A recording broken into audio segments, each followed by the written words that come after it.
Have you ever wondered what makes bodies tick? Are you creating the sexual reality you desire and require? Would you like to know more about what else is possible with bodies? What if your fantasies are not as strange as you thought they were? What if you could learn to be kinder to your body and kinder to others' bodies? Would you like to create confidence in the bedroom and beyond? How has your sex life or lack of it affected other areas of your life? Have you lost your mojo and wondered where to find it? Everyone has the potency to be a sexual superhero.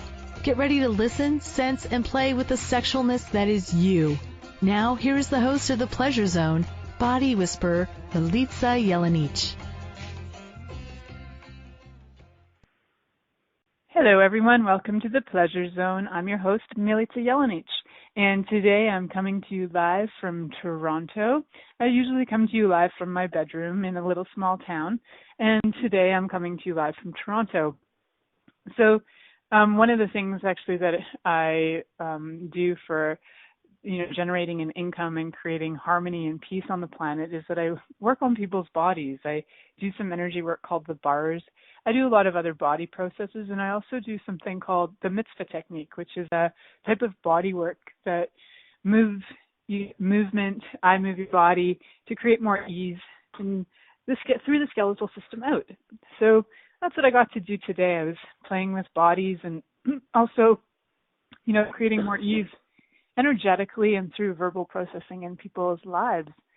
So I had a lot of fun with that. And then, I had like half an hour off to do some research for this show, and I was finding out all kinds of cool things about the history of sex toys. So I'm going to fill you guys in on some really cool, interesting things on the history of sex toys, mostly because I've had a fascination with the history of all things sex-related for a very long time.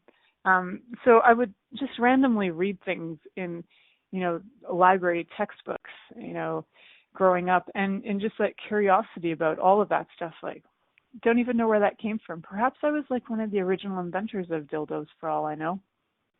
So, hey, that's great. And, if I was the inventor of dildos, how many of you have I made so happy? How lucky are you guys? So, some of the things we're going to talk about tonight is the history of the toys and also some of the judgments that people have around using them.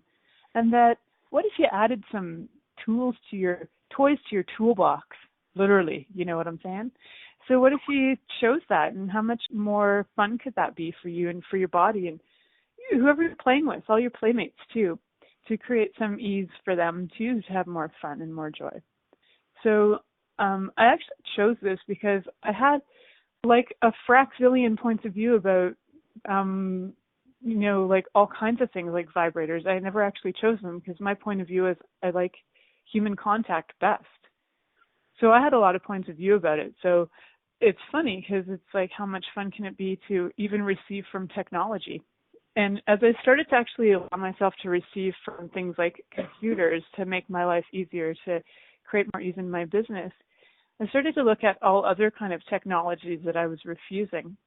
And some of them are, to me, like technologies include things like vibrators, they're like mechanical things that we use they can create more ease in our lives too. So it's sort of an all together, for me, a thing where I'm getting over and starting to look at and starting to choose more of getting over my points of view about all things mechanical and technical. That what if I were to start to choose them, what would that open up in my life? So that was part of this kind of, I guess, kind of like choosing to kind of go through this and kind of discover this. I've gone into many sex shops before. I've looked at all the really interesting sex toys, and they all have these phenomenal animal names like the rabbit and the dolphin, and now they've got even cooler names. Like there's all kinds of really interesting gadgets out there that have incredibly lifelike skin textures to them and contraptions, and they move in like 45 different directions. And about a year ago, a friend of mine and I, we were having dinner and we were discussing, we're always like looking at what we can create in the world. So she and I had come up with, and we actually were sitting there was a group of women, and we came up with an incredible vibrator that we figured could, give you compliments while you were lying in bed. And it would say stuff to you like, hey, baby, you're doing a great job. You're looking good tonight. And you could pick voices. You could have like Luther Vandross talking to you, telling you how yummy delicious you were. And then we thought, what else could we add to it? We're like, hey, what if you could add like your favorite songs to it? So it'd be like an iPod in a vibrator. And I can't remember. We had like a godzillion ideas. So that night, my friend went and she checked it out online to see if anything like that existed. And it did. We were like, what? We were ready to go out, create patents. We were ready to rock and roll and create this vibrator to end all vibrators. It was even going to have like a little stand, the way that, your cell phone could be charged. It was going to have like all these amazing like ease of use contraptions and all in one. It would even brush your teeth for you if you needed it to. It was just so convenient, this tool we invented. And then yet it actually exists. I don't know about the toothbrushing aspect, but the rest of it that we had created actually already existed. So how many people on the planet are playing with all these different ideas on how to add more pleasure to their life? And what if tools can start to add more pleasure to your life? Just as play for fun. Like, what would it be like to actually have more fun with you, with your own body, with others' bodies? And what kind of contribution would that be? And the question in the chat room is, would we have it in different colors? Absolutely. Different sizes, different colors. We were on it. We had this actually was an amazing contraption. We also had like the idea of having sleeve attachments that you could increase the size, decrease the size. So it was like an all-in-one with add-on sizes to it. So yeah, this idea got really developed really, really fast. It was over like one dinner, and we were ready to literally go into production mode. And I'm sure we would have had a lot of volunteers so that we could get different molds for penises. And I think probably would have had a kind of a lineup to go, hey, use my penis for the dildo. Use my penis. Wait a second, I want to be that size for the dildo. Can you do me that size? So I'm sure we would have had a whole variety lineup of people who were willing to contribute to our creation. So what else is possible with our creation that we didn't consider, that doesn't exist yet? We're going to work on that. I think we even had it would light up too, so you could see it in the dark. Like, we had everything included. It was incredible.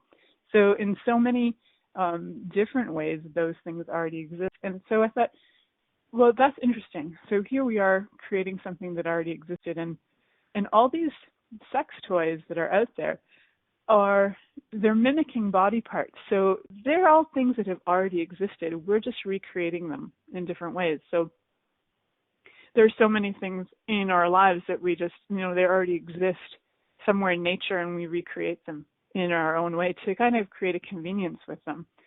So one of the things that I started to investigate was the history of dildos, particularly. I had remember reading something years ago in a history of sex book, because, when you go to university for a psych degree, what you do is you take a minor in sex and religion, because that all makes so much sense. So I, through my studies, I've, learned all these like really interesting and strange things about human sexuality, history of sex, and all things related. And one of the things I found out in my research was that there was evidence of dildos that were more like looking like the ones that we have now, that had more like a skin-like effect to them, that came in Greek times around 4000 BC. And they were wooden, and they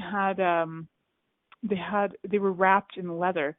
And then of course they were, molded to be like the perfect size. And there was actually a person that was like the town dildo maker, the way that people have the town shoemaker or the horseshoe maker. There was somebody that was their job. They were the crafting artist of dildos. So, when you look historically at it, there was a lot of people had a different mindset. Somewhere around the Victorian era, we became everything about sex became naughty. And even just prior to that, sex was becoming really naughty. So everything that was actually supposed to be sexually pleasurable was naughty. If it was medical, it was okay. But if it was sexual, it wasn't so okay. So one of the the reasons. They were trying to justify what on earth would we create these dildos for, and one of the justifications was to actually eliminate hysteria in women.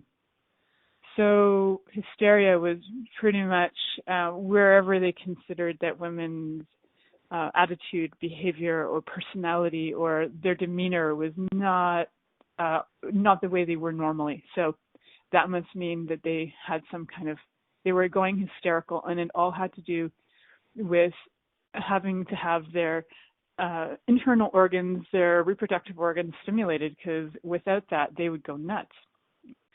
So, I mean, how many of us actually do walk around with totally pent-up energy and are feeling like we're going fucking crazy and could use a release every once in a while?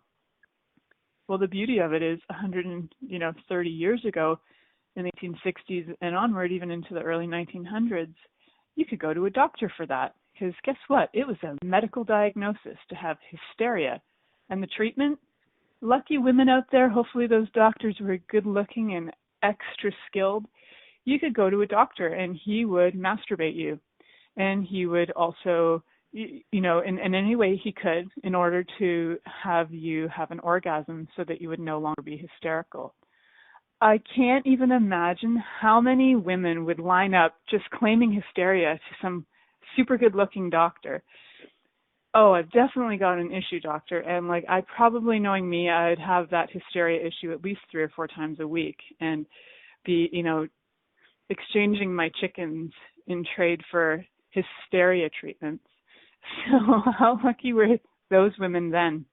And how lucky were the women who were, actually able to get away with it? Because until the husbands started to catch on that what the women were going for was sexual pleasure, the men just went, oh, well, thank God my wife's coming back happier, more pleasant, she's easier to deal with, she can go off to that doctor, that's not a problem. But until then, and so that was cool. And then all of a sudden, there became this awareness that, well, women are getting sexually pleased. Not only that, there was because of the women starting to get sexually pleased, they were starting to create more interesting devices that were not just dildos, but vibrating devices. So vibrators started to come in real handy for these doctors because the doctors were complaining that their wrists hurt. They couldn't possibly go on all day long masturbating women who were hysterical all day long. So they needed to create devices. And it was thanks to the medical system that we actually have vibrators. How to get any better than that? That's one time I say, yay, medical system, you did something right. And there's a lot of other things that I don't give them pats on the back for, but yay to the medical system for recognizing that women could have vibrators and that could change their lives. And so the original vibrators were actually sold as household appliances, or appliances, I think, in general. So I challenge any one of you who goes to buy a new house or rent a new space to say, I'd like all the appliances, please, including the vibrator. That's what I'm looking for. I challenge you. And I'd like to see how many of you get away with getting your vibrator included with the dishwasher, with the refrigerator, with the stove, and how much fun would it be to just see the look on the face of your landlord when you say, yes, I'll take all the appliances, and I believe this is an appliance as well. So that would be pretty darn fun, I think. So next time I go to buy a house or I go to rent a space, I'm going to be asking for the vibrator to be included. How about you? So all this stuff for women for hysteria, I think is freaking brilliant. And the one question in the chat room is, do we have to get insurance for that appliance? I think we're okay. Maybe insurance for our bodies for overstimulation, maybe, but I think we're okay.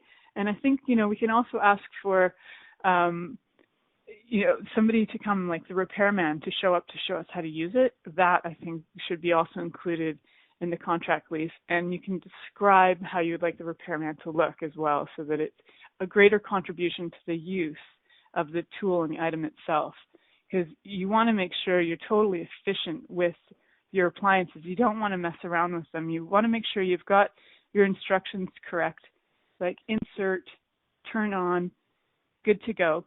So when we come back from break, we're going to talk a little bit more about the history of and all kinds of fun things, and where we might be not choosing to have the most possible pleasurable time ever in a few minutes.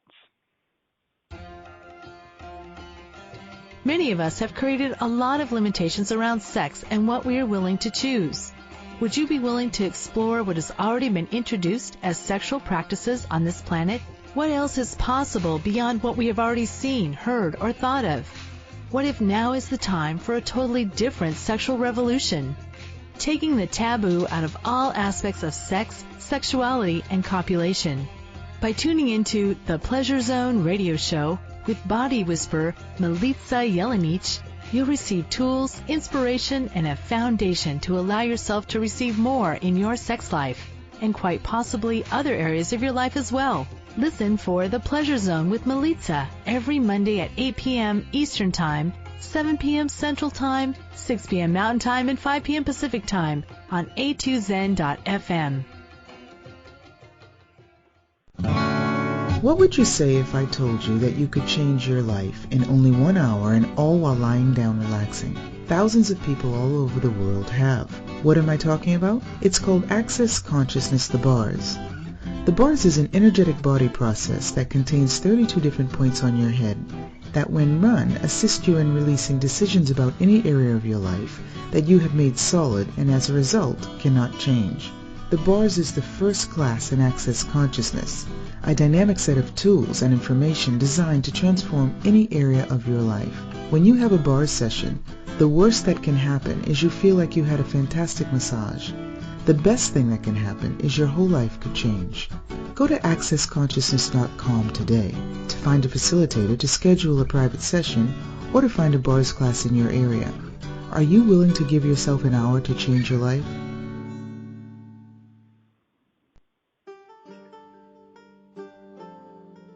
What does optimal cell health mean, and how can you create it? Pulsed electromagnetic field therapy by Swiss Bionics can improve your well-being in every area of your life. The PEMF mat stimulates cells to move and create space between cells for optimal cell function. How does it get better than that? Use 2 to 3 times per day for 8 minutes will improve circulation and immune function. Cell metabolism and repair begins, and mobility also will increase. Do you desire better health? If you're interested or would like a session, call 613-473-3805 or in Toronto. Call or text 416-253-1617. Monthly rentals start at only $300 per month. Is now the time to choose optimal cell health?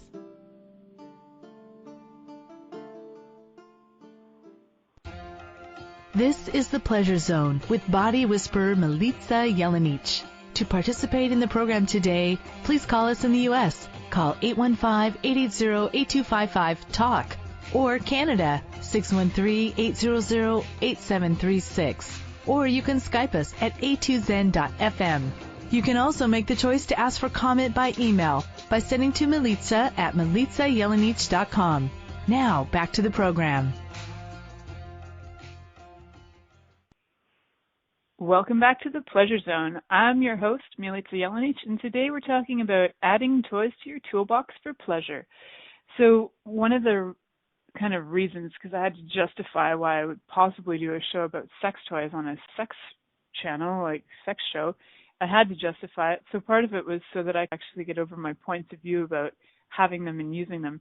And part of it was that I actually had a point of view about like using technology, because I do have a preference for bodies. However, how much fun could it be to add some tools to my toolbox and some toys to my toolbox? So, story on this one was I have had a vibrator in my life, and the very first one I had was this like state-of-the-art vibrator, and I got it from the sex show in Toronto, where the sex show is immense and it runs for like an entire weekend. And it's all things sex toys. It's like you can meet any porn star you want. It's quite a show. So I got this vibrator at the time. This was like 14 years ago or something. And it's like the state of the art of its day. And I actually went home to use it because I thought, well, this thing like promises like phenomenal orgasms. I'm going to try this. So I tried it out. And me being as cute as I am, I tried it out. And it was so overstimulating that I passed out and fell asleep with this thing running. And at the time I was living with somebody, and he came in and he saw me lying on the bed, like passed out with this thing stuck in my crotch. And he kind of shook me. He's like, "Are you okay?" I was like, "Yeah, I'm fine." He actually thought I had shocked myself or had done something to harm my body.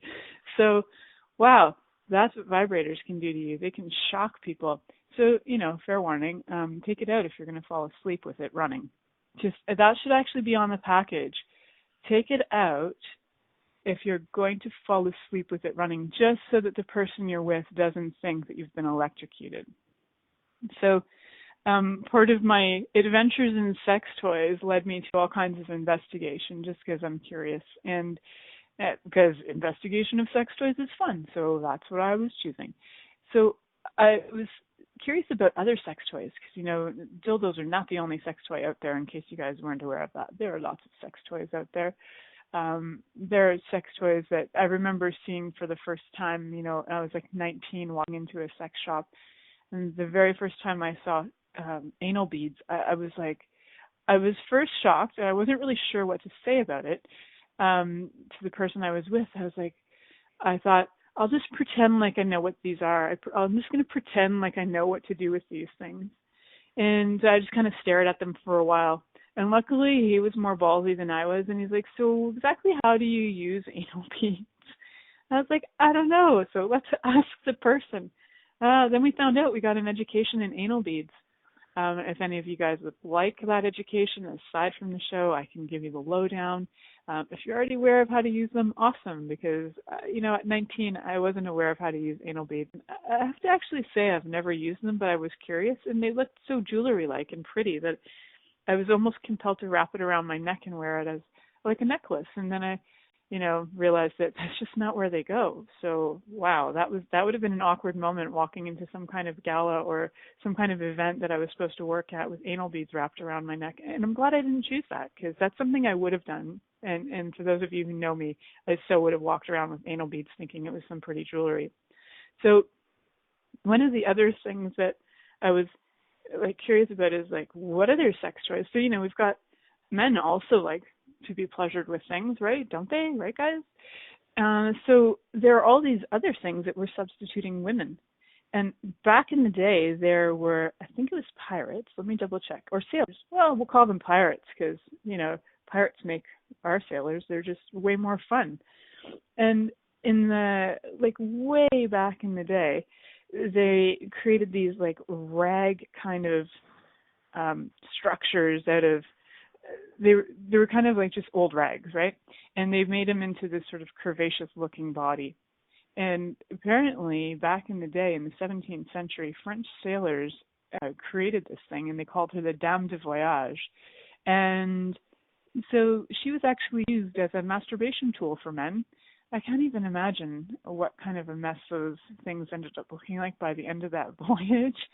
But that's what they created. So that started to, was sort of like the invitation to the creation of the rubber blow-up doll.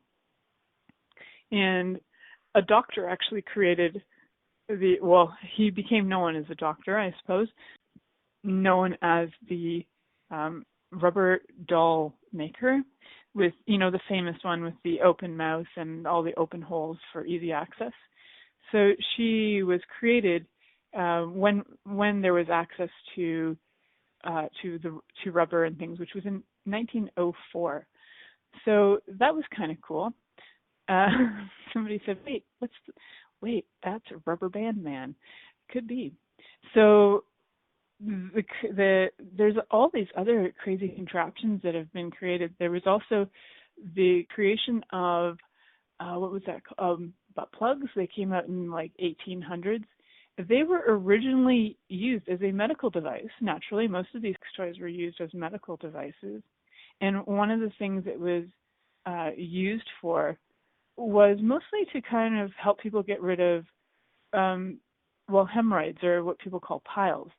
So they, stimulating the anus to try and get more of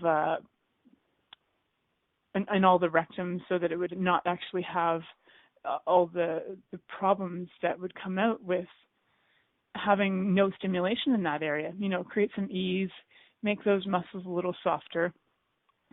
So I think it's fascinating how we've actually created these things under the guise of this is a medical device, and so therefore it makes it okay. As soon as people started recognizing that half of these things had ulterior motives that could be used for like ulterior pleasures beyond anything that had to do with medical devices, they started to ban them. Naturally, you would have to ban anything because, hey, women are enjoying their vibrators too much. This is no longer just about hysteria. These women are having orgasms. We must eliminate this. So that was no longer available in your local Guardian drugstore that it used to be available in all your local pharmacies, just like the butt plug to get rid of piles. But when it no longer proved to actually do its job to get rid of piles and hemorrhoids, it was then banned because it didn't do its job as the medical device. So half of these things you're going to find in sex shops were originally medical devices. How's it get better than that? I wonder how many other medical devices we have now that could actually be construed as sex toys. I don't know. I don't think like an MRI is ultra sexy, but you never know. Maybe in 100 years people will go, ooh, MRIs, can you believe people use those for like, oh my God, it's such a turn on to have my head just examined. Who knows? Who knows where we're going with all of this? And like whatever we consider pleasurable now, that back, what we consider medical problems now, just like what they considered medical problems then, and we're finding all these sexy solutions for. I wonder if we have any going on right now. How fun would it be to like find out what's really going on in our medical system that we could actually have way more fun with. I might actually go to the doctor if I found that any of that I could actually go have some fun there. So what else did we find? Oh, so the vibrator. And the vibrator technically came out in the 1860s, they say.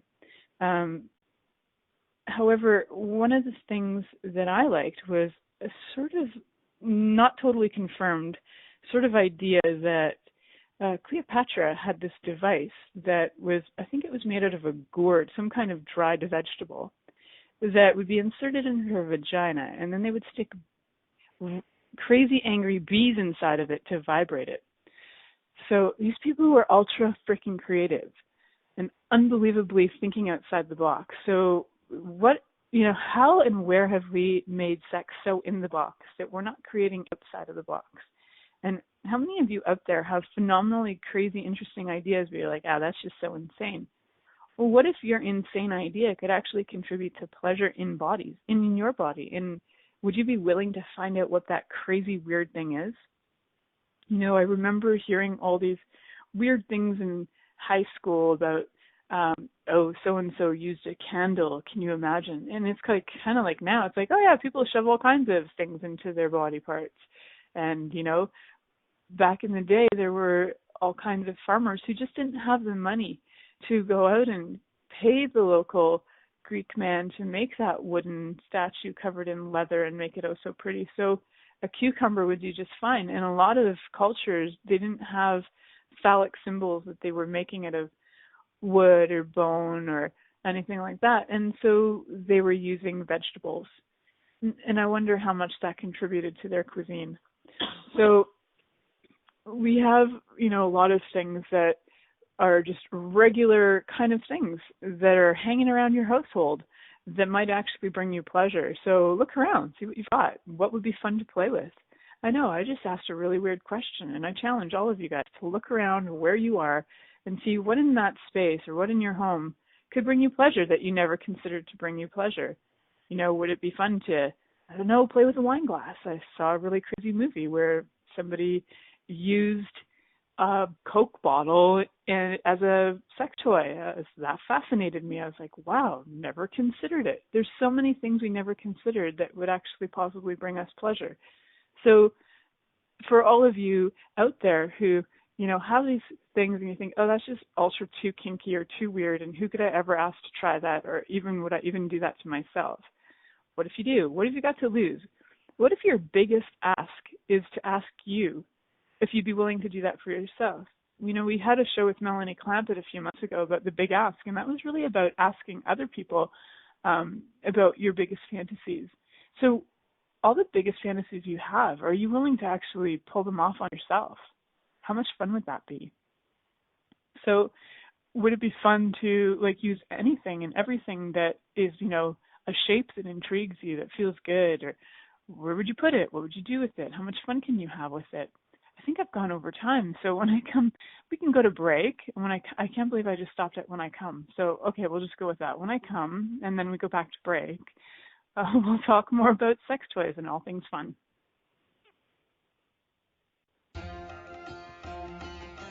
Many of us have created a lot of limitations around sex and what we are willing to choose.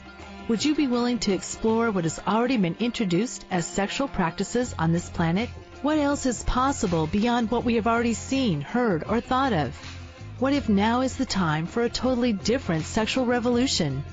Taking the taboo out of all aspects of sex, sexuality, and copulation.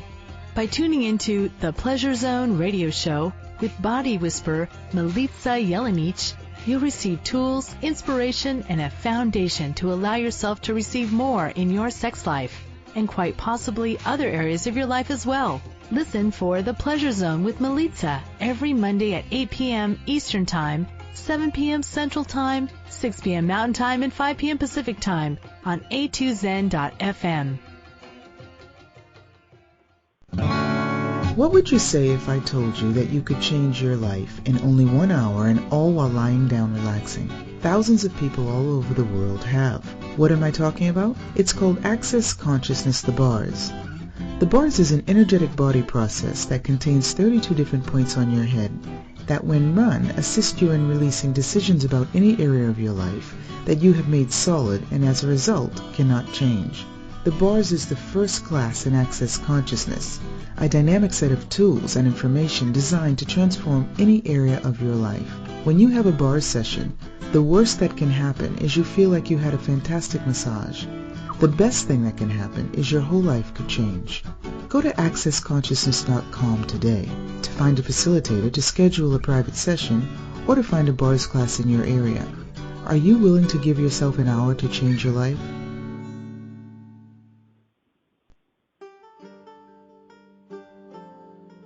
What does optimal cell health mean, and how can you create it? Pulsed electromagnetic field therapy by Swiss Bionics can improve your well-being in every area of your life. The PEMF mat stimulates cells to move and create space between cells for optimal cell function. How does it get better than that? Use 2 to 3 times per day for 8 minutes will improve circulation and immune function. Cell metabolism and repair begins, and mobility also will increase. Do you desire better health? If you're interested or would like a session, call 613-473-3805 or in Toronto. Call or text 416-253-1617. Monthly rentals start at only $300 per month. Is now the time to choose optimal cell health?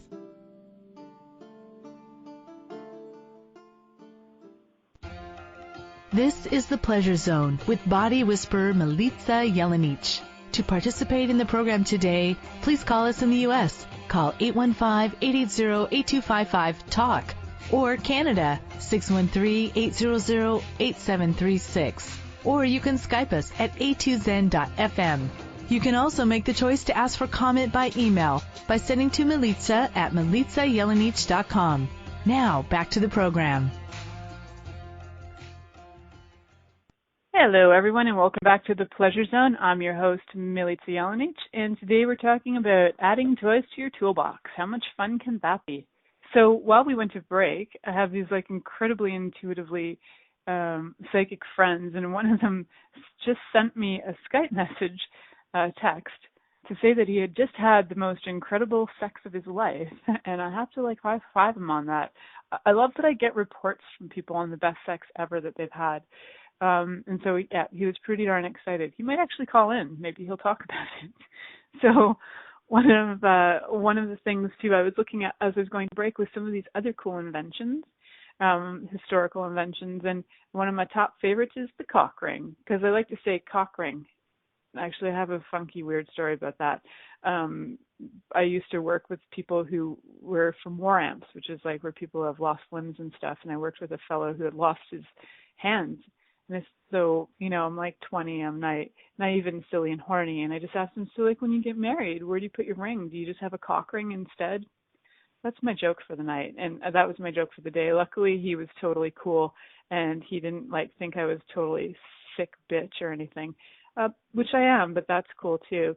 So cock ring, and I'm just going to say it one more time. We're going to talk about cock rings. Oh, yeah. So one of the reasons cock rings were invented, they were actually created, as far as we're aware of, according to history, in China. They were created by nobility so that the men could actually sustain their erections. And here's something gross. For all of you who are really, really, really willing to hear something absolutely going to make you want to puke, possibly, I don't know, it made me almost go, bleh. I had a few points of view about this. But the original cock rings were made from the eyelids of a goat.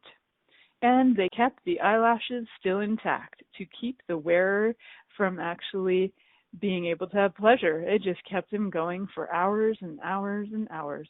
Holy Lifton. I can't even imagine the agony that man would be in with eyelashes poking into his penis, or her if the eyelashes are poking into her vaginal opening. Oh my.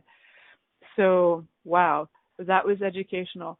Although, just cock rings in general are fun and funny to me, because I think the very first time I saw one, I'd gone to a strip joint, and it was humorous to me because, all the guys have a different they all had different ways of wearing them. Some just like at the shaft, some would like wrap them right around the balls. Like there was so much variety. It kind of blew my mind that there was so much variety on how to utilize a cock ring. It surprised me, actually.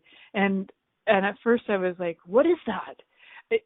For a girl who was like pretty like interested in bodies my whole life, I really had like very limited knowledge about all the extra things you could add to your toolbox. And so, yeah, my first experience, I'd heard about cock rings, but my first experience seeing them was the only ever time I've actually been to a male strip joint to see men stripping. How fun is that? And that was fun for me. So I liked it. And so apparently they used that so that they could last longer, to make sure that they could, create heirs. And they wanted to make sure they had heirs to their kingdoms. So here's a fun one. Geisha balls. Around AD 8500, the balls were originally used for men. And I didn't know that, because I'd actually worked in a store in Toronto that was right beside Lovecraft. So on my lunchtime, that's where I would go. I'd usually head to Lovecraft, or, I'd go off to a grocery store and go get great cake. So either way, I'd have my cake and eat it too. And on that, on some occasions I'd go in and I'd find like really cool things. And one of them were these devices that, women can put in their vaginas so that they can use them as like exercise. They're like exercise eggs. And there are also these balls that you can stick inside your body that move. So originally these balls were used on men, and they were put inside their rectums. And that was sort of like, as they moved, these things would move and create pleasure for them. So they're known as Benoit balls, or Rinotama, or Burmese balls. And I think that's kind of like the ones that I was talking about that go on, that I would call the necklace, the pearls that you could wear. So they come in different sizes, and they can heighten a lot of things, like heightening orgasm. So as a person's having an orgasm and you can move the balls out, you can actually stimulate them more. I personally haven't tried them, but I am aware of how they're used, and they kind of seem intriguing. So maybe one day I will get me some of those string balls. We'll see what happens. So the penis enlargement tool came out in the 3rd century AD. How cool is that? But, through the Kama Sutra, and people were kind of looking at what they would like their penis to look like the penis in the pictures. I think there was a lot of that going on. So they created these things that you could put on top of your penis. And they were made out of stuff like gold, ivory, and silver to supplement penis size, length, and thickness. How cool is that? And they also had, there's a few other things. Like, I was not aware that pornography was a thing, in 33,000 BC, but there is evidence of statues that are, having like copulation sort of scenes and made out of mammoth tusks that have been carved. It's like, wow, that's cool. I learned so much today. It was like crazy. So, and of course the natural one, and some people still use this, and I'm not really sure why, because I'm not really fond of using really good quality food products on my body. I'd rather use them for cooking, but you can use olive oil for lube, and that's what the Greeks like to use, because they're the Greeks. They needed lube. Think about the fun things they were doing. Plus they had dildos they needed to insert that were made with leather and stuff that needed to be lubricated. So these people are super creative. How creative can we be? Like, what could we create? I'm so excited to like now create a sex toy that's never been invented before. Like, my friend and I had assumed that we had created the stellar one of the lifetime, but then found out that it wasn't quite on the ball. So what else could we create? How much fun could it be? There are just amazing things actually in the sex toy industry. There are shows dedicated to them. You can have people come to your house and do parties for them. And one of our people in the chat room are saying that she has a friend that does sex party toys, and I've been to a few that are sex party toys. And not knowingly, I got hired to do other things like tarot readings at them, and I show up at a sex toy party. Woohoo! So there's a lot of things that can be a lot of fun. And how much fun can you have with everyday items, everyday fun, and like a lot of these things that have been created, like penises that are fake, like dildos. Like, what else would you like to try that you could invent that might actually be pleasurable for the body? And it could be natural, could be fun. How much fun could you have? I think those, balls that people used were probably in, the idea of, I just sat on the beach and like the stone went up my bum and whoa, did I like it? I'm not sure, but maybe I did. Maybe it felt weird. Maybe I liked it. Like, weird things show up. You never know. Something just lands in your body and it's pleasurable, and maybe you could create something from it. How much fun could you have? So I'm like talking at some kind of mega speed tonight just because I think I was like, oh my God, I'm going to talk about sex toys. This is going to be crazy. So let me see if I have anything else to say, because I think I'm talking at like some kind of ridiculous speed right now. My own brain isn't even catching up to me. It's really funny. So what else can I tell you guys about? Oh, this is fun. This is a fun bit of information that I like too. And I was talking to a friend of mine who says that she's pretty sure that these practices still exist in India. So one of the practices was that it was considered that hymen blood was kind of dirty or bad. So if anybody's going to marry a virgin, they're going to have to get through that hymen, and that blood's just dirty. So in the cultures that believe that, they would have somebody come in, like the local holy man would show up on the wedding night, and before the husband would get his in, the local holy man would show up with a stone dildo and break the hymen. And usually this amazing practice was done in front of the entire village, because that's just how they rolled. Everybody had to know, they didn't have Facebook then. So instead of telling all your friends you lost your virginity over Facebook, your entire village could watch you lose it with a dildo. Although, does it technically count when it's a dildo? I don't know. I don't think so. That's just my point of view. So there's this whole there's been this like whole thing historically about why women can what makes it okay for women to actually use dildos. What if they can just have fun with them? What if there was nothing that made it wrong or bad? And how many other things in our lives are we not choosing because it's okay if it's medical, or if there's a problem with your body? Oh, it's okay, doctor, if you stick your finger in my bum if you're checking for prostate cancer, but if my wife Jane does it, that's not cool. So what if it is cool? Like, what if it doesn't have to be for medical purposes?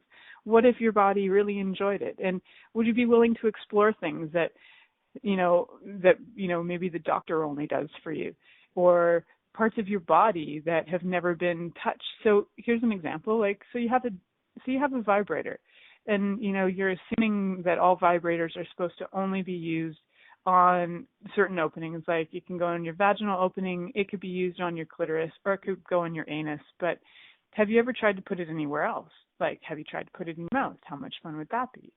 I suggest that if you're going to stick it in your anus, to actually wash it before you stick it in your mouth. It's just my point of view. So, I was just told I need to go to break. So we can do that. On that note, that is a very educational note. If you're going to use your vibrator on your anus, please wash it before you stick it in your mouth. And on that note, we will come back from break. We'll talk more crazy talk. Many of us have created a lot of limitations around sex and what we are willing to choose. Would you be willing to explore what has already been introduced as sexual practices on this planet? What else is possible beyond what we have already seen, heard, or thought of? What if now is the time for a totally different sexual revolution? Taking the taboo out of all aspects of sex, sexuality, and copulation. By tuning into the Pleasure Zone radio show with body whisperer Milica Jelenic, you'll receive tools, inspiration, and a foundation to allow yourself to receive more in your sex life, and quite possibly other areas of your life as well. Listen for The Pleasure Zone with Milica every Monday at 8 p.m. Eastern Time, 7 p.m. Central Time, 6 p.m. Mountain Time, and 5 p.m. Pacific Time on a2zen.fm. What would you say if I told you that you could change your life in only 1 hour and all while lying down relaxing? Thousands of people all over the world have. What am I talking about? It's called Access Consciousness, the bars. The bars is an energetic body process that contains 32 different points on your head that when run assist you in releasing decisions about any area of your life that you have made solid and as a result cannot change. The bars is the first class in Access Consciousness, a dynamic set of tools and information designed to transform any area of your life. When you have a bars session, the worst that can happen is you feel like you had a fantastic massage. The best thing that can happen is your whole life could change. Go to accessconsciousness.com today to find a facilitator to schedule a private session or to find a bars class in your area. Are you willing to give yourself an hour to change your life?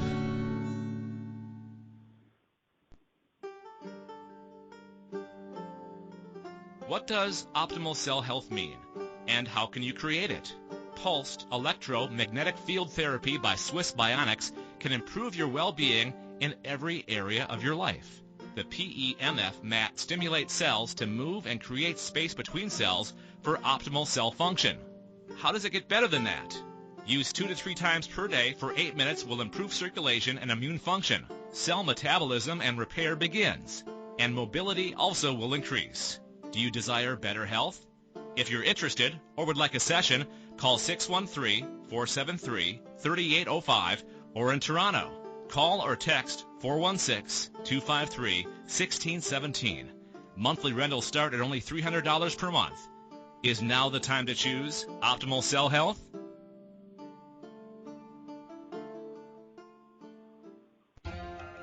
This is the Pleasure Zone with body whisperer Milica Jelenic. To participate in the program today, please call us in the U.S. Call 815-880-8255-TALK or Canada 613-800-8736. Or you can Skype us at a2zen.fm. You can also make the choice to ask for comment by email by sending to Milica at milicajelenic.com. Now, back to the program.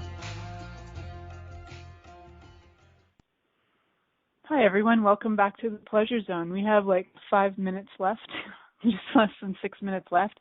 I don't know where the time went, but my body's like buzzing just talking about vibrators. It's like, ooh, vibrators, ooh, and like now I'm buzzing, so that's cool. Maybe it's the cell phone. It's really hot. I'm not sure. Either way, my body's happy. So I'm so grateful for all of you for like choosing to come in and listen to this, possibly the most educational of all of my Pleasure Zone shows I've ever done. I usually like to do lots of clearings and get you guys to a place where you're willing to receive. And this one is more like, hey, want to choose a toy? Go for it. Want to create a toy? Awesome. Go for it. How much fun would any of that be? I don't even know how to do clearings right now on sex toys because I'm buzzing so much. So the only thing that I came across that people have points of view about sex toys was on a bunch of Christian sites. And hey, that's cool. So one of the points of view is a woman that was saying that, the names, they just don't work for her. And that some of the other stuff was that she didn't want to buy from that sex shop because they also sold pornography. I was like, hey man, she's interesting. she'll use them, she'll consider it, but because they sell pornography, that's against the rules. And as long as she's using them with her husband consensually, it's okay. But if she uses them on her own, that's masturbatory and wrong. I was like, wow, this is all very fascinating. That there are all these points of view about sex toys, and that I have the points of view about, well, they're like electronics, so I'd rather prefer human contact. And what if you can have both human contact and toys all at the same time? How much fun can that be? And there's so many toys I didn't even mention. I dare any one of you who have never been in a sex shop to just go in there, and nobody knows you. Ask as many questions as you like. How much fun can you have finding out how do you actually install a sex swing in your ceiling? Do you require extra stuff in your rafters to make sure that that's strong enough to hold you? What else would you like to throw in there? How do you look after dildos? What kind of special, do you need a special cleaning stuff for that? Like, what else do you need to know? There's so many questions you can ask that could just be so fun that none of these people even know you. So how much fun can you have going out there, getting information, having fun with it, and asking for like things that are so totally out of your comfort zone to get you out of your box of, especially if you feel like you've been kind of puritanical about your way of behaving or choosing sex and copulation. Like if you'd like to get out of your way of being puritanical and the rightness of the way of the things that you're choosing, like, oh, I can only do it with so-and-so, and I can only do this, and I can never use a toy because that's masturbatory. What if you go and you just choose it, and just for the heck of it, even if it's for like 10 minutes of your life, and go see how much fun you can have just being totally out of your comfort zone and out of your box of comfort. Because this, for me, is actually like, here I have a sex talk show, and I'm talking about, this is like, 37 episodes in or something, and I'm not talking about sex toys. And because really, I don't have a lot of, I thought I didn't really have a lot of information on them, but I guess I have a lot of points of view on different things about them, or people, why they're not choosing them or why they are choosing them. So how cool is that we can just clear our points of view and then start choosing what works for our bodies?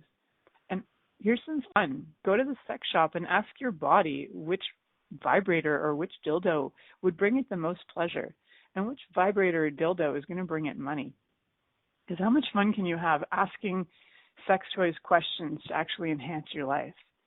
And if anybody would like a class on that, and you'd like to come live to Toronto, we can go to sex shops and ask the sex toys questions. How much fun could that be?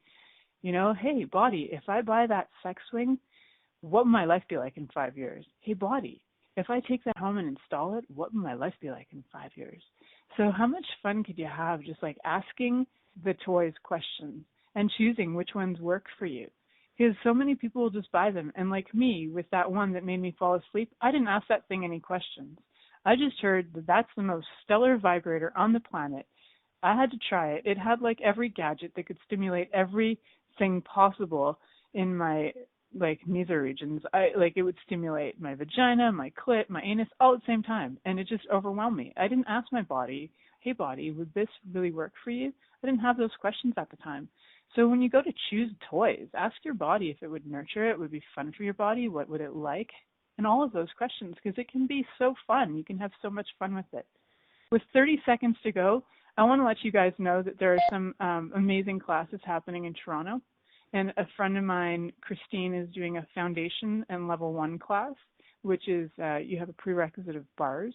And there are bars classes coming up in Toronto area, GTA area as well. I think my friend Carol is doing some of those coming soon. And I've got a bars class coming in June, on June 7th in Toronto. So for any of you who are looking for classes that, can change your life, enhance your life, and turn you a little bit more crazy like me, go to accessconsciousness.com and check it out. Thanks. Bye. Thank you for choosing to listen to The Pleasure Zone. Milica Jelenic will return next Monday at 8 p.m. Eastern Time, 7 p.m. Central, 6 p.m. Mountain, and 5 p.m. Pacific on a2zen.fm. We hope you'll join us. Until then, Have the best week of your life by choosing to be turned on and tuned in to your body.